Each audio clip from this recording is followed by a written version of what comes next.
Hello everyone, welcome to the 7th lecture on partial differentiation. In the last lecture we have discussed about one property of Jacobian. In this lecture we will discuss two more properties on Jacobians. Let u and v be two functions of two variables x and y, then the Jacobian of uv with respect to xy is the determinant del u by del x, del u by del y, del v by del x, del v by del y. This we have studied in the last lecture. And the Jacobians are usually denoted by these two symbols, J U V X Y, Jacobian of u v with respect to xy, or del u v divided by del xy, that means Jacobian of u v with respect to xy. Properties of Jacobians, we have studied this first property of Jacobian in the last lecture. If u and v are functions of xy, then the Jacobian of u v with respect to xy into Jacobian of xy with respect to uv is always 1. And the second property of Jacobian is if uv are functions of rs and where rs are functions of xy, then Jacobian of uv with respect to xy is the product of Jacobian of uv with respect to rs and Jacobian of rs with respect to xy. This is the second property. And the third property is let u, v be functions of two independent variables x, y. If u, v are not independent, then Jacobian of u, v with respect to x, y is 0. Now let us prove the second property of Jacobian. So if u and v are functions of rs, where rs are functions of xy, then Jacobian of uv with respect to xy is the product of Jacobian of uv with respect to rs and Jacobian of rs with respect to xy. So here we have two functions u and v which are functions of rs. Further, this rs are functions of two other variables x and y. So Jacobian of uv with respect to rs, because uv are functions of rs, so Jacobian of uv with respect to rs is the determinant this partial derivative of u with respect to r, partial derivative of u with respect to s, partial derivative of v with respect to r, and partial derivative of v with respect to s. Similarly, the Jacobian of rs with respect to xy, because rs are functions of xy, we have this determinant.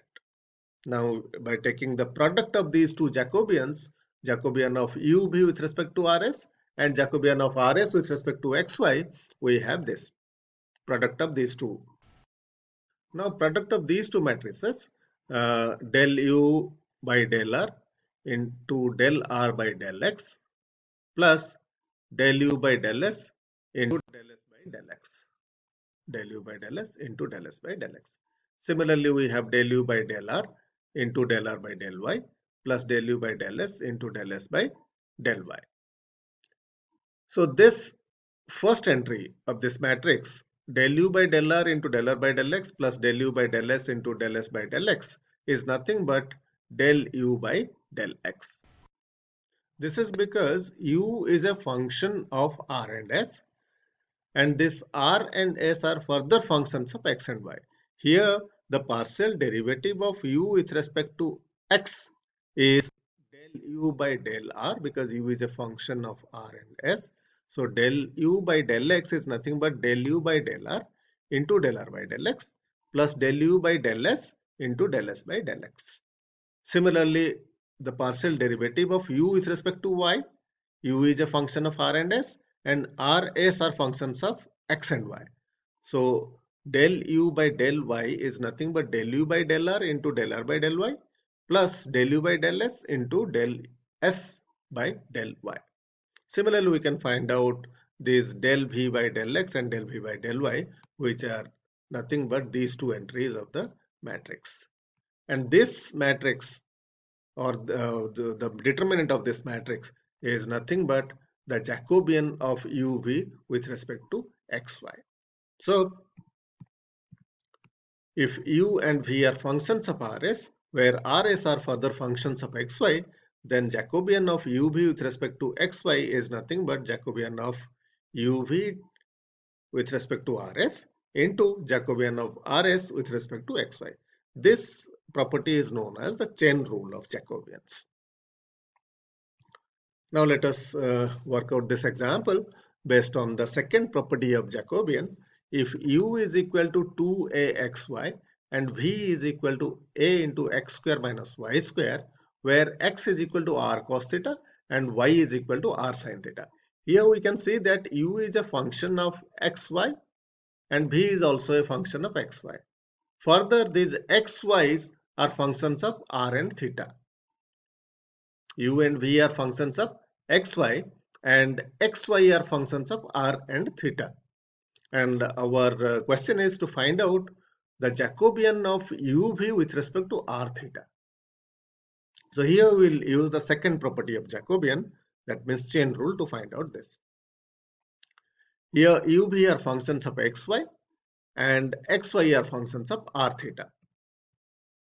So by using the chain rule, we know that del uv divided by del r theta, that means Jacobian of uv with respect to r theta is nothing but product of Jacobian of uv with respect to xy and Jacobian of xy with respect to r theta. Now our u is 2axy and v is a into x square minus y square.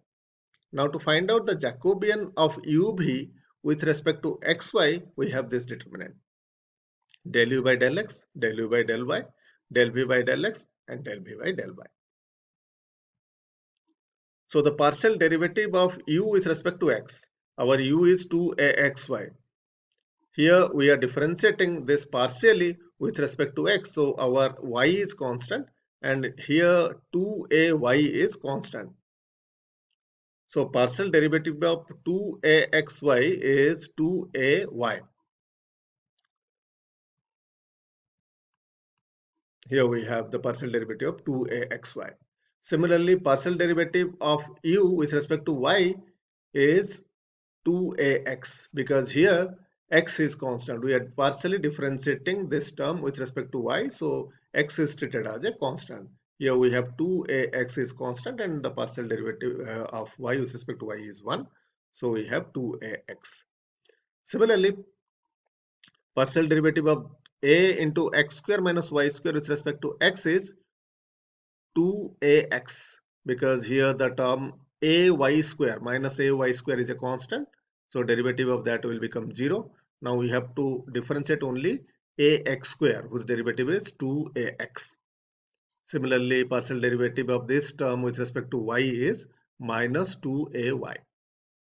Now the determinant is 4 minus 4a square y square minus 4a square x square. By taking minus 4a square common, we have x square plus y square. And this x square plus y square is nothing but r square, because our x is r cos theta and y is r sin theta. So our x square plus y square is r square. So the Jacobian of uv with respect to xy is minus 4a square r square. Now our x and y are further functions of r and theta. So we have to find out the Jacobian of xy with respect to r theta. Jacobian of xy with respect to r theta is del x divided by del r, del x divided by del theta, del y divided by del r, and del y divided by del theta. Now we have to find out this. So here del x by del r, that means partial derivative of x with respect to r is this. Our x is r cos theta. So partially differentiating r cos theta with respect to r. This cos theta is a constant now. So cos theta taken as it is and derivative of r with respect to r is 1. So partial derivative of r cos theta is cos theta. Similarly, partial derivative of r cos theta with respect to theta, here r is a constant, so r is taken as it is, and the derivative of cos theta is minus sin theta.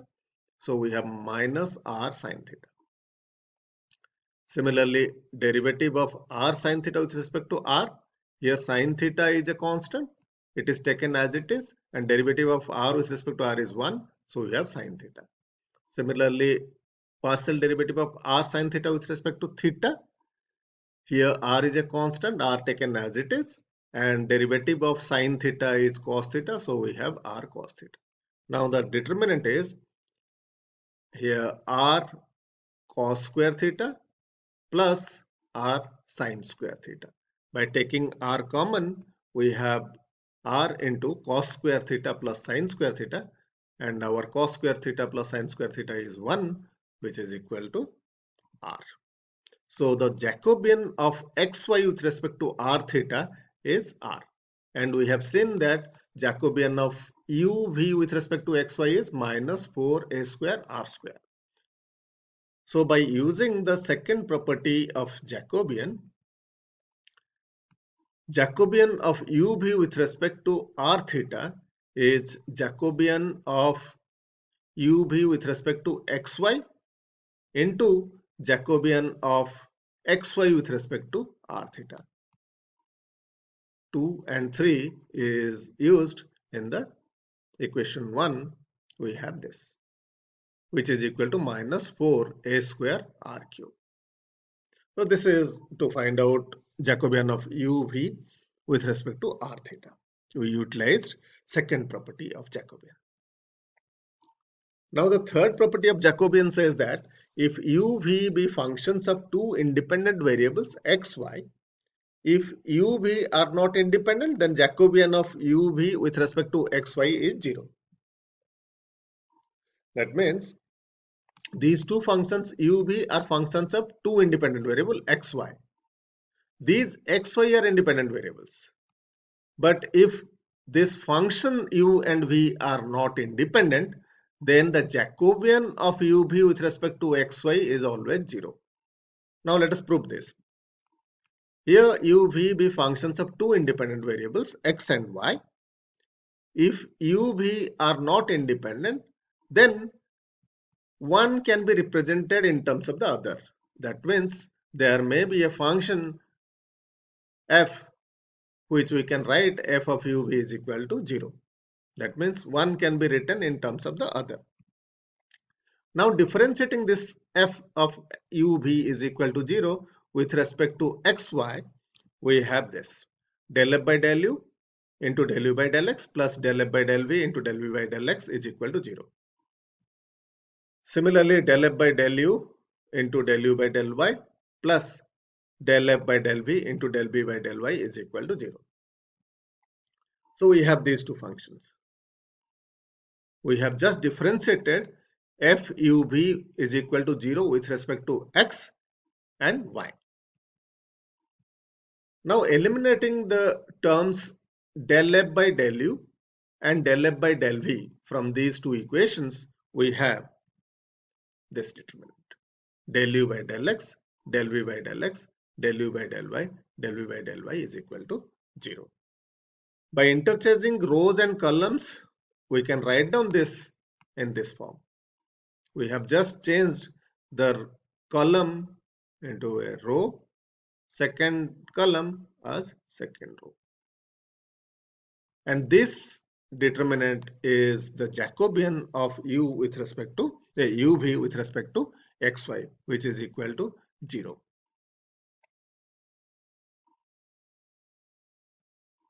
Here is an example based on the third property of Jacobian. If u is equal to x by y and v is x plus y divided by x minus y, then so that u and v are not independent. Here u and v are functions of x and y. By the property of Jacobian, we know that if u, v are not independent, then the Jacobian of uv with respect to xy is 0. So here we have the Jacobian of uv with respect to xy, and that is partial derivative of u with respect to x, and our u is x divided by y. Similarly, partial derivative of u with respect to y, partial derivative of v with respect to x, and partial derivative of v with respect to y. And partial derivative of u with respect to x is 1 upon y, because here we are differentiating x by y with respect to x, so y is treated as a constant. 1 divided by y we have taken here, and derivative of x is 1. Similarly, we can find out the partial derivative of u and v with respect to x and y respectively. We have this matrix. Now the determinant of this is 2x divided by y into x minus y whole square minus 2xy, 2x, y get cancelled, divided by y into x minus y square, which is equal to 0. So here we have seen that Jacobian of u v with respect to xy is 0. So by the third property of Jacobian, we can say that u and v are not independent. These two functions u and v are not independent. That means one of these function can be written in terms of the other one.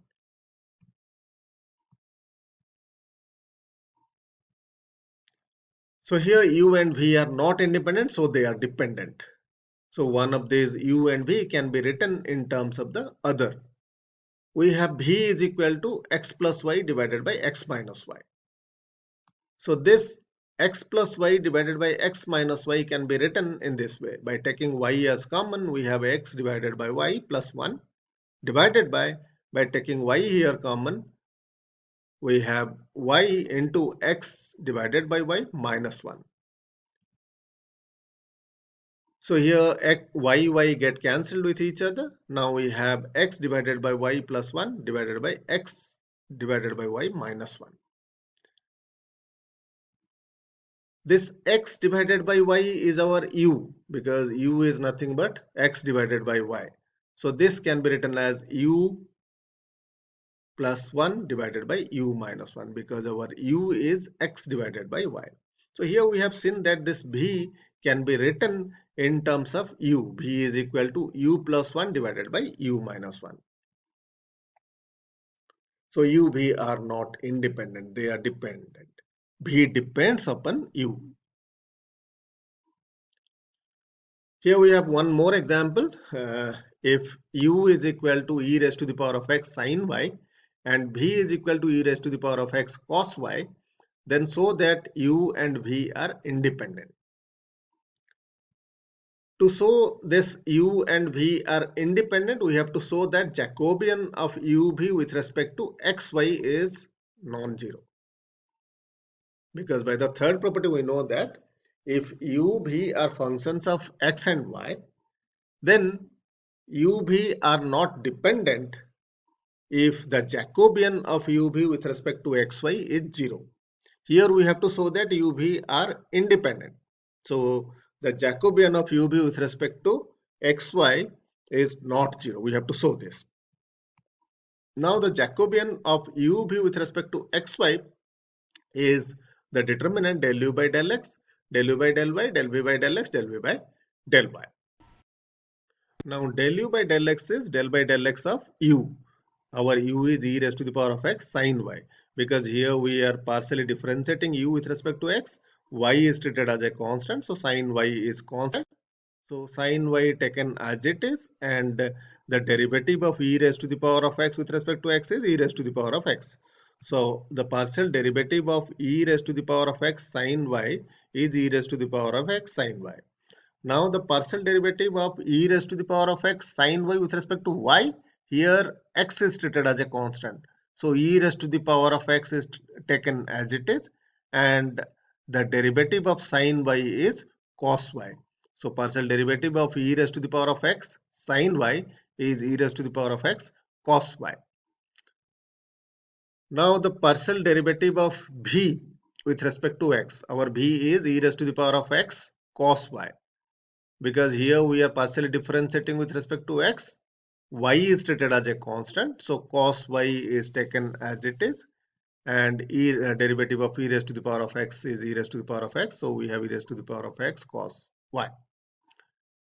Now the partial derivative of v with respect to y, Here we are partially differentiating with respect to y. So e raised to the power of x is a constant. It is taken as it is, e raised to the power of x. Now the partial derivative of cos y. Cos y derivative cos y is minus sin y. So we have this determinant.